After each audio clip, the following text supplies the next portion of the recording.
Shabbat Shalom. Shabbat Shalom. As I've noted before, the book of Leviticus has felt more relevant and essential than ever, helping us to navigate the uncertain waters of the pandemic, now 13 months later.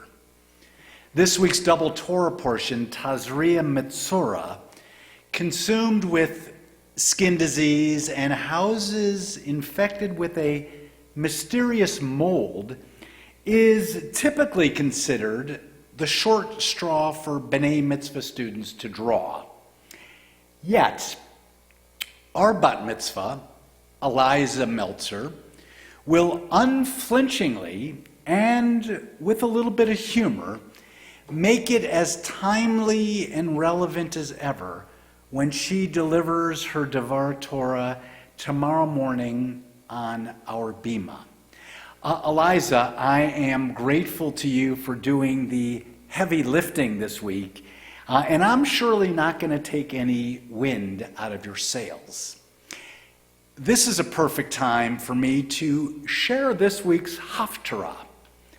Haftarot are readings from the book of prophets, selected likely at a time thousands of years ago when the Jewish community was forbidden to read from the weekly Torah portion. Selections from the prophetic books were chosen because of some thematic connection to the Torah portion. This week's Haftarah is taken from 2 Kings and narrates the miracle-making of the prophet Elisha. My hope is that you'll see the place of miracles in Judaism through a fresh set of eyes and receive lessons that each of the three miracles has to teach us. So here's the first.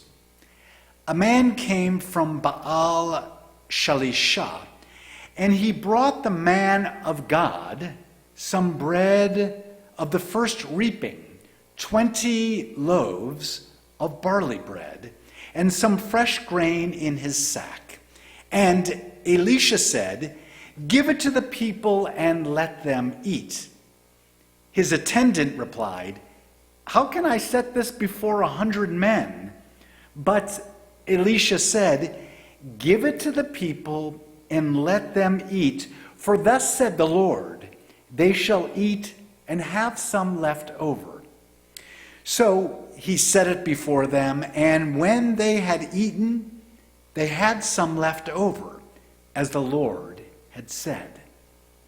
These three short verses are so rich. At a time of food scarcity in the northern kingdom of Israel, this unknown Israelite gives the prophet loaves of bread and fresh grain from the best of a meager harvest. Elisha doesn't accept the offering. Instead, he instructs the nameless man to give the bread to the people to eat. Elisha's attendant brings the obvious to the prophet's attention, that 20 loaves of bread is hardly enough to feed 100 men. Yet, Elisha repeats his instructions and punctuates it with the authority of God. "Give it to the people and let them eat, for thus says the Lord. They shall eat and they shall have some left over." The attendant does so, and sure enough, the 100 hungry men eat, and there was some left over, just as the prophet said. First of all, some of you understandably might be a little confused hearing a miracle of loaves story from the Hebrew Bible. It's likely that the Gospel of John was well aware of Elisha's miracle making and brought forth another miracle of loaves, this time adding fish to it as well. All religious traditions, including Judaism, are influenced from traditions of the surrounding culture, including other religious traditions. That should serve to bring us closer. Elisha, channeling divine inspiration, is teaching the Israelites that scarcity, though real, does not define us. If we develop an outlook of abundance with a healthy measure of faith and, like the attendant, extend what little we have to others, it may multiply in ways we never imagined. The second of the three miracles we'll hear tonight takes this outlook of scarcity and abundance a step further. Here's the scene.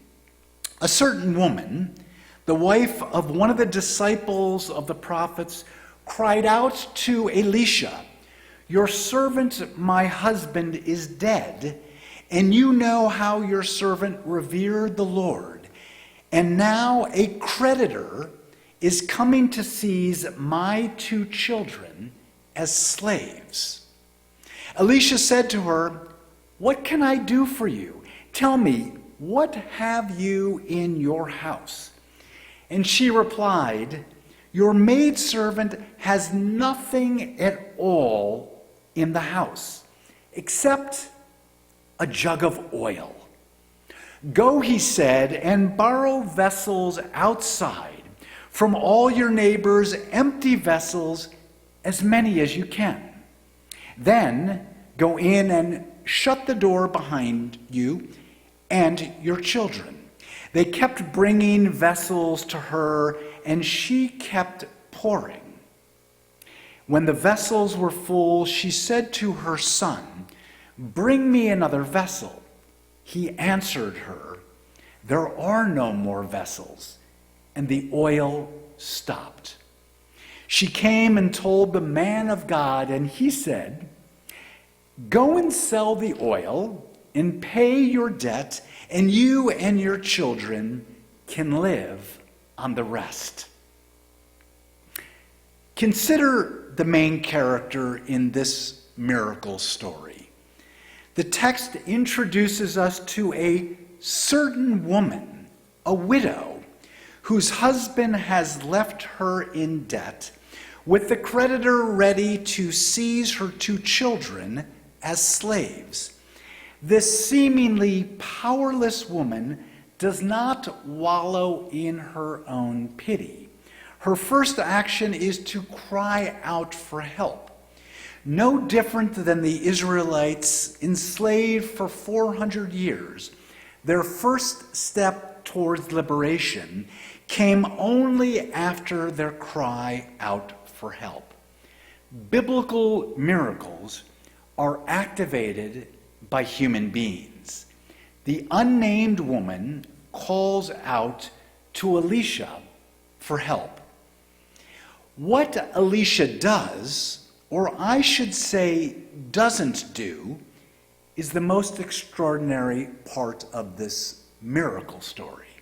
Instead of simply providing for this woman and her family, he helps her help herself. Though the woman doesn't have much, she tells Elisha that she does have 1 jug of oil in her house. Then Elisha, serving more as a community organizer than a prophet, instructs the woman to borrow empty vessels from her neighbors. The woman is not in it alone. She has neighbors that only turn into a community by being there for one another. Sure enough, the empty vessels are given in abundance, and Elisha now has the children who might otherwise feel powerless and resigned to their fate as slaves to help their mother. by bringing the vessels into which she will pour oil from one jug that she had. As many vessels as the neighbors provided, each got filled from one measly jug of oil. Sound familiar? Now, enough oil to sell, pay off the debt, and live on the rest. Elisha's genius as a prophet is helping the powerless to embrace the agency they have, even if limited. It can activate a community to discover a power they never thought possible. Finally, the third miracle story, which I'll paraphrase. We learn of a great warrior. His name is Naaman, a commander of the army of the king of Aram, who had a skin disease, was a leper. Just as we read in this week's Torah portion, thus the thematic connection in choosing this as the Haftarot. As powerful as Naaman was, disease doesn't discriminate. It's the most powerless character in the story who provides the key to the miracle. Ironically, it's an Israelite girl taken as a slave, carried off as booty in a raid from the neighboring king of Aram.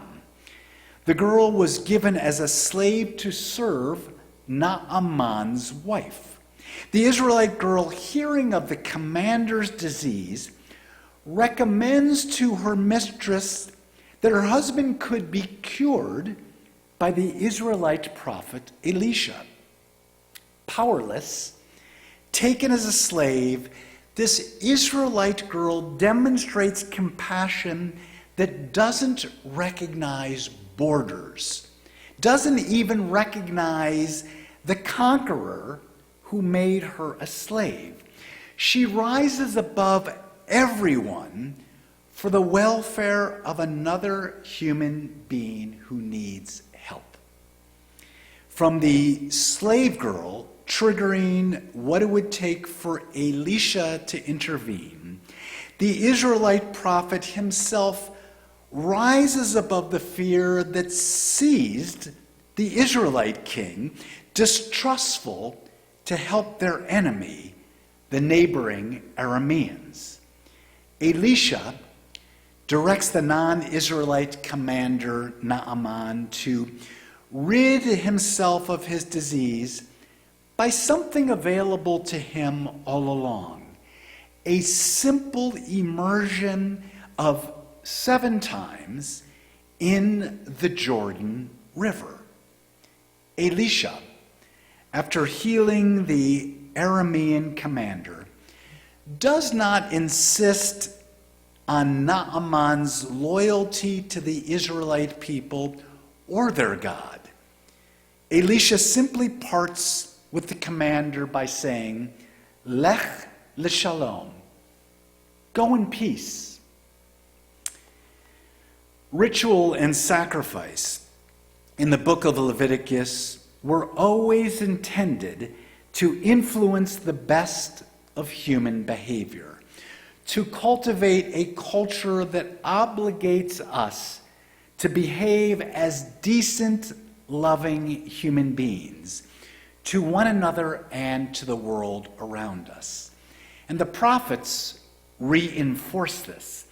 Miracles in Judaism don't happen through passivity or simply praying for God to swoop down and save us.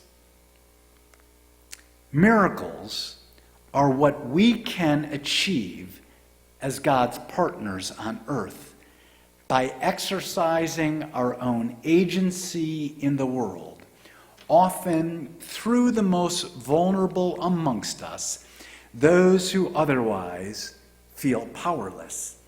The debt-burdened widow and the slave girl in a foreign country remind us that we can all serve as vessels, channeling the divine spirit that flows in abundance to all of humanity.